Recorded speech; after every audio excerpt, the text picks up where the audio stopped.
আগের ঘোষণা অনুযায়ী ভারতের পশ্চিমবঙ্গ আর বাংলাদেশ সীমান্তের যে অঞ্চলে কাঁটাতারের বেড়া নেই সেখানে বেড়া দেওয়ার সিদ্ধান্ত নিয়েছে পশ্চিমবঙ্গে বিজয়ী বিজেপি সরকার। পশ্চিমবঙ্গের নতুন মুখ্যমন্ত্রী শুভেন্দু অধিকারী তার মন্ত্রিসভার প্রথম বৈঠকেই সিদ্ধান্ত নিয়েছেন সীমান্তে বেড়া দিতে ভারতীয় সীমান্তরক্ষী বাহিনী বিএসএফ কে ৪৫ দিনের মধ্যে জমি হস্তান্তর করবে রাজ্যটি।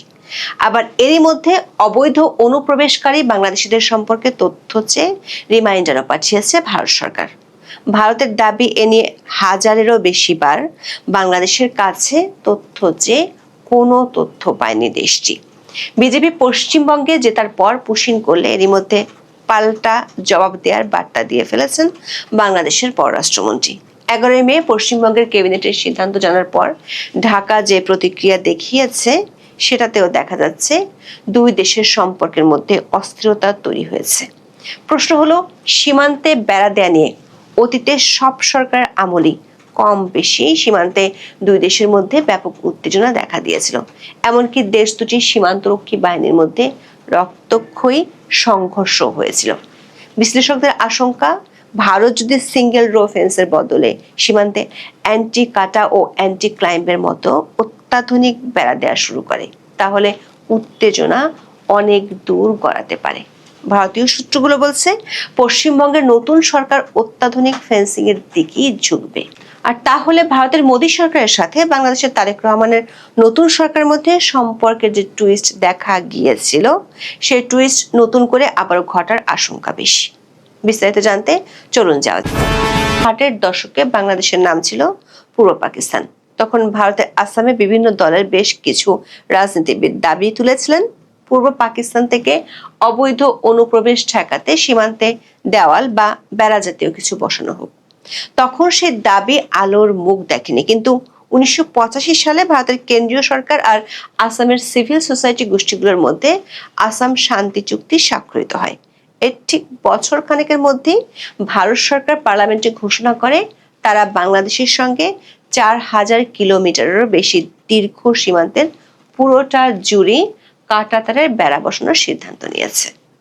ভারতে তখন প্রধানমন্ত্রী রাজীব গান্ধীর কংগ্রেস সরকার, আর বাংলাদেশে ছিল জেনারেল এরশাদের নেতৃত্বে সামরিক শাসন। হঠাৎ করে বাংলাদেশ সীমান্তে কাঁটাতারের বেড়া দেওয়ার এই সিদ্ধান্তের পেছনে আসাম শান্তি চুক্তির যে একটা বড় ভূমিকা ছিল তাতে কোনো সন্দেহ নেই। কারণ ওই চুক্তিতে বলা হয়েছিল ভবিষ্যতে অনুপ্রবেশ রুখতে আন্তর্জাতিক সীমান্তে প্রাচীর, কাঁটাতারের বেড়া কিংবা অন্যান্য বাধা স্থাপন করে সেটিকে আরো সুরক্ষিত ও নিশ্চিত করে তোলা হবে। ততদিনে ভারতের পশ্চিম প্রান্তে পাকিস্তানের সঙ্গে সীমান্তেও কাঁটাতারের বসানোর প্রক্রিয়া শুরু হয়ে গিয়েছিল।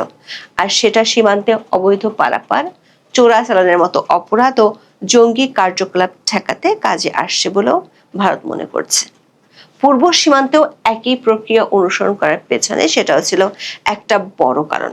বাংলাদেশ সীমান্তে কাঁটাতারের বেড়া বসানোর আসল কাজ শুরু হতে হতে অবশ্য আরো বছর ৩ কেটে যায়। ১৯৮৯ সালে শুরু হয় বেড়া বসানোর প্রথম পর্যায়ের কাজ, আর তাতে মোট ৮৫৪ কিলোমিটারের মতো সীমান্তে কাঁটাতার লাগানো হয়, যা ছিল মোট সীমান্তের ২০% মতো। পরে ২০০০ সালে ভারত কাঁটাতারের বেড়া বসানোর দ্বিতীয় পর্যায়ে অনুমোদন করে, আর এই ধাপে আরো ২৪৩০ কিলোমিটার সীমান্তে বেড়া বসানোর লক্ষ্যমাত্রা ঠিক করে। তবে ২০০৫ সালের ৩১ জানুয়ারি পর্যন্ত সেই টার্গেটের অর্ধেকই কেবল পূরণ করতে পেরেছিল দেশটি। তার মানে হলো বাংলাদেশ সীমান্তে কাঁটাতারের বেড়া বসানোর সিদ্ধান্ত নেওয়ার প্রায় ৪ দশক পরে এসেও ভারত সেই কাজ আজও পুরোপুরি শেষ করতে পারেনি।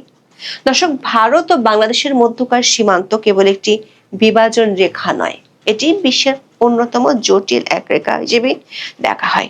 ৪,০৯৬.৭ কিলোমিটার দীর্ঘ এই আন্তর্জাতিক সীমান্তটির দৈর্ঘ্যের দিক থেকে বিশ্বের ৫ম বৃহত্তম এবং দক্ষিণ এশিয়ার দীর্ঘতম। ভারতের ৫টি রাজ্য বাংলাদেশের সাথে সীমান্ত ভাগ করে নিয়েছে। রাজ্যগুলো হলো পশ্চিমবঙ্গ, ত্রিপুরা, মিজোরাম, মেঘালয় ও আসাম। ভারতের কেন্দ্রীয় স্বরাষ্ট্র মন্ত্রণালয় ২০২৪-২৫ সালের হালনাগাদ তথ্য অনুযায়ী ৩,২৩২ কিলোমিটারের বেশি সীমান্ত ইতিমধ্যে সুরক্ষিত করা সম্ভব হয়েছে। তবে বাকি প্রায় 865 কিলোমিটারের মধ্যে 175 কিলোমিটার অঞ্চলকে নন ফিজিবল বা বেড়া দেওয়ার অনুপযোগী হিসেবে চিহ্নিত করা হয়েছে। এই অনুপযোগী অঞ্চলের মধ্যে রয়েছে পাহাড়ি নদী, জলাভূমি এবং দুর্গম জঙ্গল, যেখানে ভারত কিছুদিন আগে বিষধর সাপ ও কুমির ছেড়ে দেওয়ার পরিকল্পনা করেছিল। ভারতের সাথে বাংলাদেশের সবচেয়ে বড় সীমান্ত হলো পশ্চিমবঙ্গের সাথে, যার দৈর্ঘ্য প্রায় 2216.7 কিলোমিটার। এর মধ্যে 569 কিলোমিটার অরক্ষিত সীমান্তের মধ্যে একটি বড় অংশ মালদা, মুর্শিদাবাদ এবং উত্তর 24 পরগনা নদীমাতৃক ও ঘনবসতিপূর্ণ অঞ্চল, যা অনুপ্রবেশের জন্য সবচেয়ে সুবিধাজনক পথ হিসেবে দীর্ঘদিন ধরে আলোচিত। এতদিন পশ্চিমবঙ্গের দীর্ঘ সীমান্ত ব্যবস্থাপনা সবসময় সবচেয়ে বড় চ্যালেঞ্জ হিসেবে বিবেচিত হয়েছে ভারত সরকারের কাছে, কারণ পশ্চিমবঙ্গের কৌশলগত এবং রাজনৈতিক পরিস্থিতির কারণে একটি বড় অংশ এতদিন উন্মুক্ত ছিল। বিশেষ করে 456 কিলোমিটার এলাকা ফিজিবল বা বেড়া দেওয়ার উপযোগী হওয়া সত্ত্বেও জমি অধিগ্রহণের জটিলতায় থমকে ছিল। শুভেন্দু অধিকারীর সরকার এখন এই 464 কিলোমিটারও বেশি এলাকায় দ্রুত জমি হস্তান্তরের প্রক্রিয়া শুরু করেছে।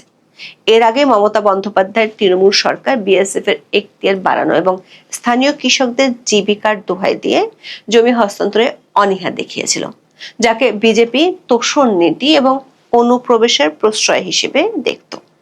সোমবার 11 মে কলকাতায় এক সংবাদ সম্মেলনে এই গুরুত্বপূর্ণ সিদ্ধান্তের কথা জানান রাজ্যের নবনিযুক্ত মুখ্যমন্ত্রী শুভেন্দু অধিকারী। গত শুক্রবার দায়িত্ব গ্রহণের পর প্রথম মন্ত্রিসভার বৈঠকে এই অনুমোদন দেওয়া হয়। পশ্চিমবঙ্গের মুখ্যমন্ত্রী জানিয়েছেন, জমি হস্তান্তরের প্রক্রিয়া আজ থেকে শুরু হয়েছে এবং আগামী 45 দিনের মধ্যে তা শেষ করা হবে। শুভেন্দু অধিকারীর সরকার যে 127 কিলোমিটার জমি দ্রুত হস্তান্তরের প্রতিশ্রুতি দিয়েছে তা মূলত পশ্চিমবঙ্গের 9টি সীমান্ত জেলায় ছড়িয়ে আছে। এর আগে চলতি বছরের জানুয়ারিতে কলকাতা হাইকোর্ট মমতা বন্দ্যোপাধ্যায় রাজ্য সরকারকে সীমান্তে কাঁটাতারের বেড়া নির্মাণের জন্য 9টি জেলায় বিএসএফ কে জমি হস্তান্তরের নির্দেশ দিয়েছিলেন। এই জন্য 31শে মার্চ পর্যন্ত সময়সীমা বেঁধে দিয়েছিলেন আদালত। এই জমি হস্তান্তরের বিলম্বের জন্য মমতার সরকারকে কলকাতা হাইকোর্ট ও রাজ্য সরকারকে তিরস্কার করেছিল। ভারতের সাম্প্রতিক বিধানসভা নির্বাচনে প্রধানমন্ত্রী নরেন্দ্র মোদী ও স্বরাষ্ট্রমন্ত্রী অমিত শাহর প্রচারণার অন্যতম প্রধান ইস্যু ছিল বাংলাদেশ থেকে অনুপ্রবেশ এবং পশ্চিমবঙ্গে অবৈধ অভিবাসীদের উপস্থিতি। পশ্চিমবঙ্গে বিজেপি জেতার পরপরই দলটির ঘোষণা অনুযায়ী সীমান্তে কাঁটাতারের বেড়া দেওয়ার প্রক্রিয়া শুরু করেছে এবং 45 দিনের মধ্যে জমি দিবে রাজ্য সরকার। বিশ্লেষকরা মনে করছেন, এ নিয়ে অতীতের মতোই দেশ দুটির মধ্যে উত্তেজনা বাড়বে, যেটি শুরু হবে সীমান্তরক্ষী বাহিনীগুলোর মধ্যে। অতীতে এই ধরনের বেশ কয়েকটি উত্তেজনাকর পরিস্থিতি তৈরি হয়েছিল, এমনকি রক্তক্ষয়ী সংঘর্ষ হওয়ারও রেকর্ড আছে। এমনকি যে আওয়ামী লীগের সাথে ভারতের সবচেয়ে ভালো সম্পর্ক বলে কথিত আছে, সেই আওয়ামী লীগ আমলেও সীমান্তে বেড়া দেয়া এবং অনুপ্রবেশ ইস্যু নিয়ে অদৃশ্য কিছু বিরোধ ছিল। 2019 সালের 9 আগস্ট ভারতের স্বরাষ্ট্রমন্ত্রী অমিত শাহের সাথে বৈঠকের পর ঢাকায় ফিরে বাংলাদেশের তখনকার স্বরাষ্ট্রমন্ত্রী আসাদুজ্জামান খান বিবিসিকে বলেছিলেন, ভারত সীমান্তের পুরোটাতেই কাঁটাতারের বেড়া নির্মাণ করতে চায়। আওয়ামী লীগ আমলে দিল্লির ওই বৈঠকে অনুপ্রবেশ ইস্যুতে কোনো ঐক্যমত্য না হয় কোনো যৌথ বিবৃতি দেওয়া হয়নি। তখন দুই দেশে আলাদা আলাদাভাবে বক্তব্য তুলে ধরা হয়েছিল। আওয়ামী লীগ আমলে 2023 সালের 31শে জানুয়ারি দিনাজপুরের হিলি সীমান্তে বিএসএফ কাঁটাতারের বেড়া নির্মাণের চেষ্টা করলে বিজেপি বাধা দেয়। এই ঘটনায় সীমান্তে দুই বাহিনীর মাঝে উত্তেজনাকর পরিস্থিতির সৃষ্টি হলে মুখোমুখি অবস্থান নেয়। আওয়ামী লীগের পতনের পর মোহাম্মদ ইউনূসের আমলেও একই পরিস্থিতি তৈরি হয়েছিল। 2025 সালের জানুয়ারিতে বাংলাদেশের চাঁপাইনবাবগঞ্জের শিবগঞ্জ উপজেলার চৌকা সীমান্তের ওপারে ভারতের সুখদেবপুর সীমান্তে ভারতীয় সীমান্তরক্ষী বাহিনী বিএসএফ এর কাঁটাতারের বেড়া নির্মাণ নিয়ে উত্তেজনা দেখা দেয়। তখন কুড়িগ্রাম ও নওগাঁ সীমান্তের ওপারেও কাঁটাতারের বেড়া তৈরির চেষ্টা করে বিএসএফ। তখন মোট 5টি পয়েন্টে কাঁটাতারের বেড়া নির্মাণের অভিযোগ করেছিল বাংলাদেশ। এ নিয়ে তখন উত্তেজনা এতটা ছড়িয়েছিল, দুই দেশের পররাষ্ট্র মন্ত্রণালয় পাল্টাপাল্টি হাই কমিশনারকে তলব করেছিল। অতীতে ভারত ও বাংলাদেশের সীমান্তরক্ষী বাহিনীর মধ্যে বেশ কিছু বড় ধরনের সংঘর্ষ হয়েছিল। এর মধ্যে 2001 সালের এপ্রিল মাসের সংঘর্ষ ছিল সবচেয়ে ভয়াবহ। ওই বছরের 16 থেকে 21 এপ্রিল পর্যন্ত মেঘালয় ও আসাম সীমান্তে বিএসএফ এবং তৎকালীন বিডিআর এর মধ্যে যে যুদ্ধংদেহী পরিস্থিতি তৈরি হয়েছিল তা ছিল নজিরবিহীন। ওই ঘটনায় 16 জন বিএসএফ সদস্য নিহত হয়েছিলেন। এই ঘটনা দুই দেশের সম্পর্কের উপর দীর্ঘস্থায়ী নেতিবাচক প্রভাব ফেলে এবং সীমান্তে কাঁটাতারের বেড়া দেওয়ার প্রক্রিয়াকে আরো ত্বরান্বিত করার যুক্তি যোগায় ভারতের জন্য। বিশেষজ্ঞরা মনে করেন, সীমান্তে কাঁটাতারের বেড়া দেয়া নিয়ে দুই দেশের সীমান্তরক্ষী বাহিনী ও সরকারের মধ্যে যে উত্তেজনা অতীতে দেখা গিয়েছিল তার মূল ভিত্তি হলো 1975 সালের joint Indo Bangladesh guidelines for border authorities. এটি হলো ভারত ও বাংলাদেশের মধ্যে 1975 সালে স্বাক্ষরিত সীমান্ত সমঝোতা। তাতে বলা হয়েছিল, সীমান্ত রেখা বা জিরো লাইন থেকে 150 গজের মধ্যে কোনো পক্ষই প্রতিরক্ষার সামর্থ্য বা ডিফেন্স পোটেনশিয়াল আছে এমন কোনো স্থাপনা গড়তে পারবে না। তাছাড়া 150 গজের মধ্যে কোনো উন্নয়নমূলক বা ডেভেলপমেন্টাল স্থাপনা তৈরি করতে হলেও অপরপক্ষের কাছ থেকে সম্মতি নিতে হবে বলে উল্লেখ করা হয়েছিল। ভারত যখন কাঁটাতারের বেড়া দিতে শুরু করে তখন তারা দাবি করে এটি কোনো প্রতিরক্ষামূলক সামরিক কাঠামো নয়, বরং এটি একটি নিরাপত্তা বেষ্টনী যা অপরাধ দমনে ব্যবহৃত হয়। অন্যদিকে বিজেপি সবসময় দাবি করে আসছে এই বেড়া 1975 সালের চুক্তির লঙ্ঘন। এই মতভেদ থেকে বিএসএফ এবং বিজেপির মধ্যে বারবার উত্তেজনা তৈরি হয়। বিশেষ করে স্মার্ট ফেন্সিং বা ইলেকট্রনিক নজরদারি ব্যবস্থা চালুর ক্ষেত্রে বাংলাদেশ বরাবরই সার্বভৌমত্ব লঙ্ঘনের অভিযোগ তুলেছে। এমনকি 2015 সালে ল্যান্ড বাউন্ডারি প্রটোকল স্বাক্ষরের পর ছিটমহল সমস্যা মিটে গেলেও 150 গজের ভিতরে সিঙ্গেল রো ফেন্স নিয়ে দুই দেশের সীমান্তরক্ষী বাহিনীর মধ্যে বিরোধ আছে। বিশেষজ্ঞদের আশঙ্কা, পশ্চিমবঙ্গের রাজ্য সরকার থেকে জমি পেয়ে গেলেই ভারতের সীমান্তরক্ষী বাহিনী বিএসএফ নতুন করে বেড়া দেওয়ার কাজ শুরু করলে নতুন করে সীমান্তে পুরানো উত্তেজনা ছড়িয়ে পড়তে পারে। বিষয়টি নিয়ে ঢাকার যে অস্বস্তি আছে তা বাংলাদেশ সরকারের শীর্ষ ব্যক্তিদের কথায় এরই মধ্যে উঠে এসেছে।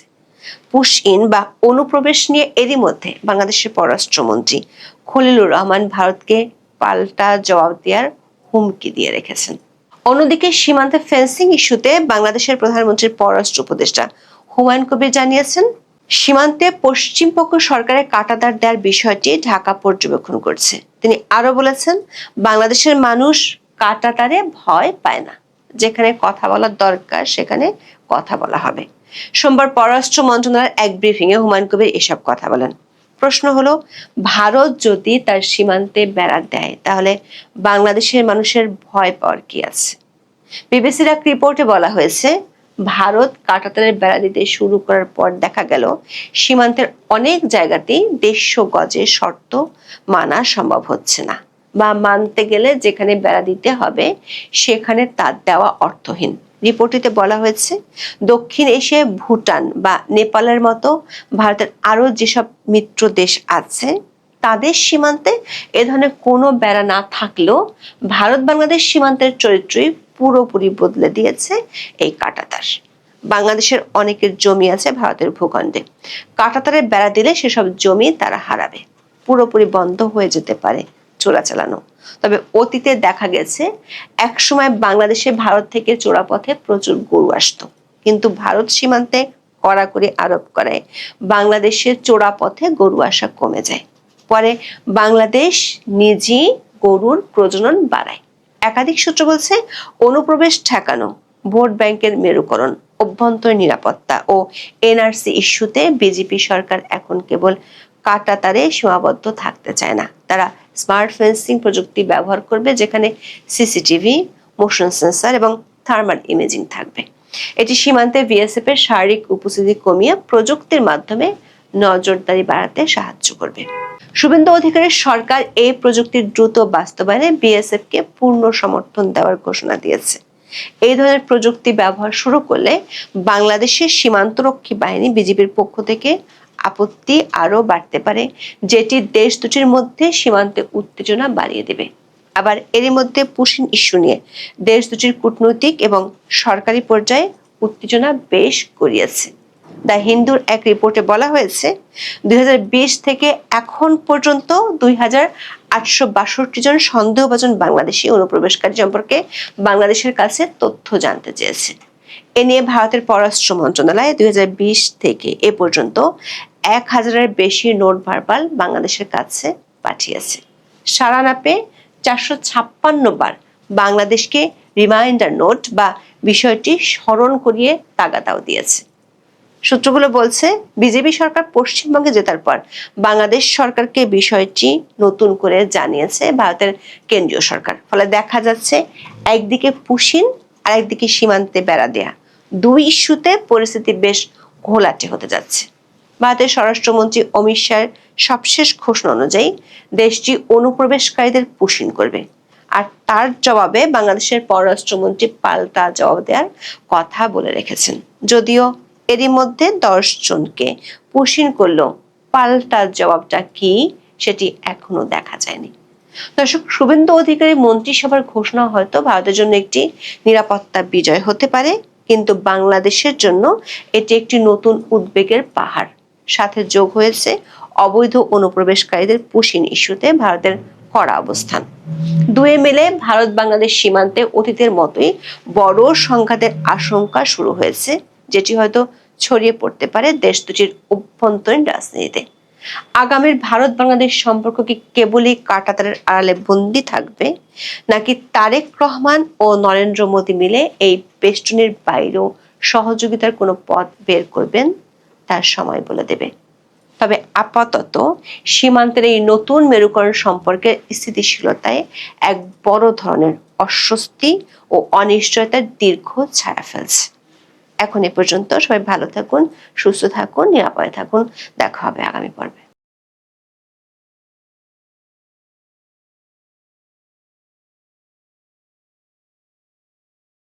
দর্শক, প্রফেসর ইউনূস নির্বাহী আদেশে আওয়ামী লীগকে এক প্রকার নিষিদ্ধ, নির্বাহী আদেশে ছাত্রলীগকে পুরোপুরি নিষিদ্ধ এবং আওয়ামী লীগের কার্যক্রম নিষিদ্ধ করে দিয়েছিল, সেই খবর আমরা জানি। এবং সেই নির্বাহী আদেশটা অবৈধ ছিল, সেটাও আমরা জানি। নির্বাহী আদেশ যেন অবৈধ কেউ বলতে না পারে, সেই কারণে রাষ্ট্রপতিকে দিয়ে অধ্যাদেশ জারি করিয়েছিলেন, সেটাও আমরা জানি। এবং অতি আশ্চর্যজনক ব্যাপার হচ্ছে যে সেই অধ্যাদেশকে আইনে পরিণত করেছে গণতান্ত্রিক সরকার, বিএনপি সরকার, সেটাও আমরা জানি। সুপ্রিম কোর্ট গতকালকে একটি রায়ের পূর্ণাঙ্গ যে প্রতিবেদন প্রকাশিত হয়েছে, সেই প্রতিবেদন অনুসারে দেখা যাচ্ছে যে সুপ্রিম কোর্ট একটা নির্দেশনা জারি করেছেন। সেই রায়ের পূর্ণাঙ্গ বিবরণীতে উঠে এসেছে সুপ্রিম কোর্টের বক্তব্য, যেখানে বলা হয়েছে যে মুক্তিযুদ্ধের প্রেক্ষাপটে বাংলাদেশের সংবিধান অনুযায়ী নির্বাচন কমিশন কোনো দলের নিবন্ধন বাতিল করার ক্ষমতা রাখে না, আরপিওতে সেটা নেই। সুপ্রিম কোর্টের রেফারেন্স এটা সুপ্রিম কোর্ট বলছে। অথচ আমরা দেখেছি যে নির্বাচন কমিশন আওয়ামী লীগের নিবন্ধন স্থগিত করে রেখেছে। মানে নিবন্ধন স্থগিত করার কোনো অপশন তো নির্বাচন কমিশনের নেই। এর আগেও আমরা দেখেছি যে আওয়ামী লীগের আমলে এর জামাত ইসলামের নিবন্ধন বাতিল করা হয়েছিল, কিন্তু সেটা নির্বাচন কমিশন করেনি, সেটা আদালতের মাধ্যমে করা হয়েছিল। কিন্তু সেটা নির্বাচন কমিশনের এখতিয়ার নেই, সেই মানে রেফারেন্সটা, সেই বক্তব্যটা সুপ্রিম কোর্ট থেকে বলা হয়েছে। সুপ্রিম কোর্টের এই বক্তব্য যখন আমরা পেলাম, তখন কি এখন অটোমেটিকলি আওয়ামী লীগের যে নিবন্ধন বাতিল করে রাখা হয়েছে, বাতিল করেছে বর্তমান নির্বাচন কমিশন, সেটা কি অবৈধ হয়ে যাবে না কি হবে? চলুন একটু জেনে দেখি খুবই গুরুত্বপূর্ণ এই আইনি দিকটি। থাকবেন পলিটিক্স টিভির নিয়মিত আয়োজন। ছিলাম একটি দলকে নিবন্ধন বাতিল করা কিংবা নিবন্ধন স্থগিত করার ক্ষমতা নির্বাচন কমিশনকে দেয়া আছে কিনা আরপিওতে, সংবিধান কি বলছে? সুপ্রিম কোর্ট গতকালকে জামাতের যে নিবন্ধন বাতিল হয়েছিল সেটার আপিল বিভাগের যে রায়, সেই রায়টা গতকালকে পূর্ণাঙ্গভাবে প্রকাশিত হয়েছে। সেখানেই রেফারেন্সে দেখা গেছে সুপ্রিম কোর্টের এই বক্তব্য। ডেইলি স্টারের শিরোনামটা দেখে নিন। সেখানে বলা হচ্ছে যে মুক্তিযুদ্ধে ভূমিকার ভিত্তিতে রাজনৈতিক দলের নিবন্ধন বাতিলের বিধান আরপিওতে নেই। সুপ্রিম কোর্ট অর্থাৎ মুক্তিযুদ্ধে কি ভূমিকা ছিল, সেই ভূমিকা অনুযায়ী আরপিওতে কোনো দলের নিবন্ধন বাতিলের ক্ষমতা নেই। এখন মুক্তিযুদ্ধে কি ভূমিকা ছিল সেটা ভিত্তিতে, অর্থাৎ মুক্তিযুদ্ধের বিরোধিতাকারী দল হিসেবে কোনো দলের নিবন্ধন বাতিল করার এখতিয়ার যদি নির্বাচন কমিশনের না থাকে, তাহলে কোনো দল কোনো সরকার গঠন করলো, সেই সরকারে থাকা অবস্থায় কোনো দল দুর্নীতি করলো, সেই দুর্নীতি করার জন্য কি নির্বাচন কমিশনের মানে সেই ক্ষমতা থাকার কথা যে সেই দলকে তারা নিষিদ্ধ করবে, মানে নিবন্ধন বাতিল করে দেবে? নিয়ম অনুযায়ী সুপ্রিম কোর্টের যে রেফারেন্স, সেই রেফারেন্স অনুযায়ী নির্বাচন কমিশনের সেই ক্ষমতাও থাকার কথা নয়। কিন্তু আওয়ামী লীগের নিষেধাজ্ঞা স্থগিত করে রাখা হয়েছে, সেটা তো আরও নেই। আওয়ামী লীগের নিষেধাজ্ঞা যেটা স্থগিত করে রাখা হয়েছে, নির্বাচন কমিশনের টার্মস অ্যান্ড কন্ডিশনে কোথাও স্থগিত করার অপশন নেই। নির্বাচন কমিশন হয় নিবন্ধন দেবে অথবা নিবন্ধন বাতিল করে দেবে, এই টার্মসটা আছে। কিন্তু সুপ্রিম কোর্টের এই রেফারেন্স আবার নতুন করে প্রশ্নটা তুলেছে এটা যে মুক্তিযুদ্ধে যে ভূমিকা, সেই ভূমিকা অনুযায়ী কোনো দলকে নিবন্ধন বাতিল করার এখতিয়ার নির্বাচন কমিশনের নেই। যদি সেটা ঠিক থাকে, মানে সুপ্রিম কোর্টের এই বক্তব্য যদি আমি মেনে নিই, তাহলে কিন্তু সেখানে প্রশ্ন আসবে যে মুক্তিযুদ্ধের ভূমিকার জন্য কোনো দলকে যদি নিবন্ধন বাতিলের সম্মুখীন হতে না হয়, নির্বাচন কমিশনের যদি এখতিয়ার না থাকে, তাহলে দেশে যে কোনো একটা, মানে মুক্তিযুদ্ধ তো এই দেশের জন্যই, সুতরাং ওই দেশেই সেই দল কিংবা সেই দলের সরকার কোনো একটা ভূমিকা নিল, মানে দুর্নীতি করলো কিংবা স্বজনপ্রীতি করলো কিংবা 10 জন মানুষকে মেরে ফেললো, তার জন্য নির্বাচন কমিশনের এখতিয়ারে কি থাকার কথা সেই দলকে নিবন্ধন বাতিল করার? আমার মনে হয় যে সেটা একটা প্রশ্ন সাপেক্ষ হয়ে দাঁড়ায়। আবার নিবন্ধন স্থগিত করার ব্যাপারটা তো নির্বাচন কমিশনের কোনো মানে নিয়ম কানুনের মধ্যেই নেই। সুপ্রিম কোর্ট কি বলছে আরেকটু পরিষ্কার করে বুঝুন।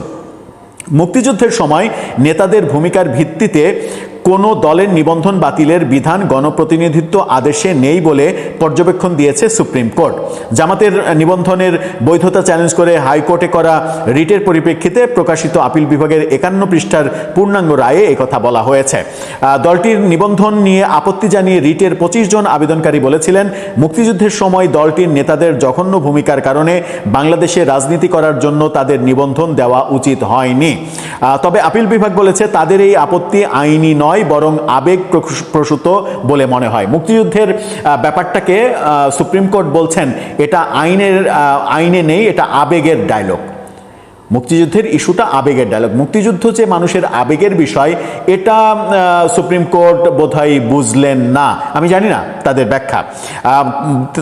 সুপ্রিম কোর্ট বলছেন যে কারণ মুক্তিযুদ্ধ কোনো দলের নেতাদের ভূমিকার ভিত্তিতে রাজনৈতিক দলের নিবন্ধন বাতিলের কোনো বিধান আরপিওতে নেই, এই কথা বলছে। এখন ধরে নেওয়া যাক যে মুক্তিযুদ্ধে জামাতের নেতারা মুক্তিযুদ্ধের বিরোধিতা করেছে, এই কারণে দলের নিবন্ধন বাতিলের কোনো এখতিয়ার নির্বাচন কমিশনের নেই, আরপিওতে নেই বলা হয়েছে। এটা আবেগের কথা। এটা সুপ্রিম কোর্ট বলছে যে এই আবেদনটা আবেগের আবেদন, এটার কোনো আইনি ভিত্তি নেই।